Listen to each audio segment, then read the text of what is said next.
الصلاۃ والسلام علیک یا سیدی یا رسول اللہ وسلم علیک وعلی آلک واصحابک یا محبوب رب العالمین۔ سوال یہ ہے، اگر کسی کو دعائے قنوت یاد نہ ہو تو وتروں کی تیسری رکعت کے اندر دعائے قنوت کی جگہ اگر کوئی شخص قل هو اللہ احد پڑھ لیتا ہے تو کیا اس کی نماز ہو جائے گی یا نہیں ہوگی؟ اس کا جواب یہ ہے کہ وتر کی تیسری رکعت میں مطلقاً دعا پڑھنا یہ واجب ہے۔ وتر کی تیسری رکعت کے اندر یعنی تیسری رکعت میں سورہ فاتحہ، اس کے بعد سورہ اخلاص اور پھر تکبیر ہوگی، تکبیر تحریمہ یعنی کانوں تک ہاتھ اٹھانے ہیں، باندھ لینے ہیں، اس کے بعد دعا پڑھنا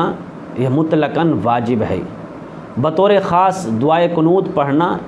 یہ سنت ہے، یہ میرے آقا علیہ السلام کی سنت سے ثابت ہے۔ اور اگر کسی شخص کو دعائے قنوت نہیں آتی تو پہلی فرصت میں اس کو چاہیے کہ وہ دعائے قنوت کو یاد کرے، اور دعائے قنوت میں اگر یاد کرنے میں 1-2 دن تو لگیں گے،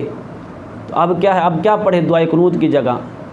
تو یہ ہے کہ دعائے قنوت کی جگہ یہ دعا یہ پڑھ لے، ربنا آتنا فی الدنیا حسنۃ وفی الآخرۃ حسنۃ وقنا عذاب النار، یہ پڑھ لے۔ اگر یہ بھی یاد نہ ہو سکے تو پھر یہ کہہ لیا کرے وتروں کی تیسری رکعت کے اندر اللہم اغفر لی، اللہم اغفر لی، اللہم اغفر لی، یہ پڑھ لے۔ اگر یہ بھی فوری طور پر یاد نہ ہو سکے تو پھر کیا ہے، قل هو اللہ احد سورہ اخلاص شریف جو ہے یہ پڑھ لے تو اس کا واجب ادا ہو جائے گا۔ تو بہتر یہ ہے کہ دعائے قنوت کو یاد کریں ہم، کہ جو اجر کامل ہے اس سے بندہ محروم نہ رہے، تو دعائے قنوت یاد کرے۔ اور دوسرا سوال یہ ہے، کیا مسجد میں دوسری جماعت کروانا جائز ہے یا نہیں؟ اس کا جواب یہ ہے کہ اگر محلے کی جو مسجد ہے اس کے اندر اذان اور اقامت باقاعدہ ہو چکی ہے اور پھر اذان اور اقامت دوبارہ کہنا اور یہ جماعت دوسری کروانا یہ مکروہ ہے، علماء کرام نے مکروہ قرار دیا ہے اس کو، کہ جو محلے کی مسجد ہے اس کے اندر جب اذان اور اقامت ہو چکی ہے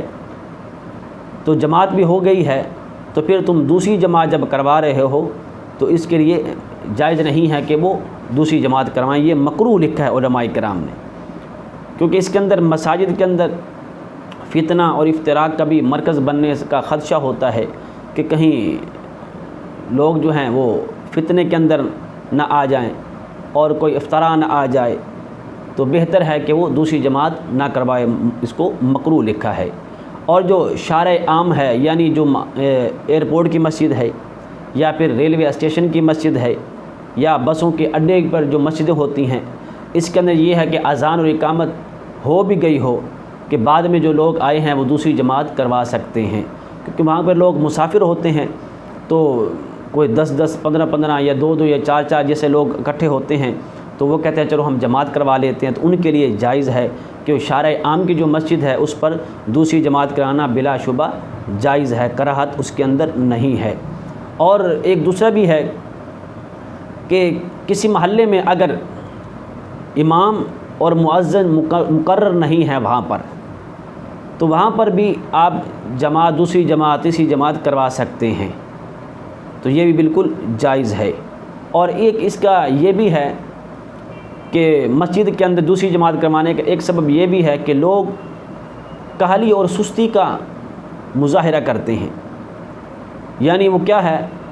کہ پہلی جماعت ہو رہی ہے تو بیٹھے رہتے ہیں، کوئی بات نہیں یار، ہم جب جائیں گے دوسری جماعت کروا لیں گے، ہم 5-6 آدمی تو ہیں،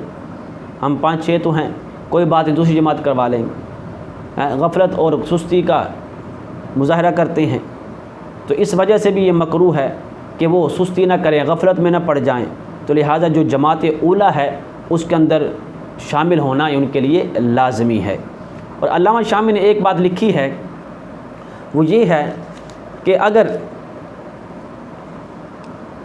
کسی عذر کی وجہ سے، کوئی عذر ہے، کوئی ایسا چیز آ گئی کہ جس کی وجہ سے وہ جماعت کے ساتھ نہیں مل سکا، تو لہٰذا وہ دوسری جماعت کروا سکتا ہے، لیکن اذان نہیں دے گا، لیکن کیا ہے اقامت وہ ضرور پڑھے گا دوسری جماعت کے لیے۔ تو بہتر ہے کہ ہمیں چاہیے ہم سستی کا مظاہرہ نہ کریں. جو جماعت اولیٰ ہے کہ اس کے اندر جتنے بھی لوگ کھڑے ہوں گے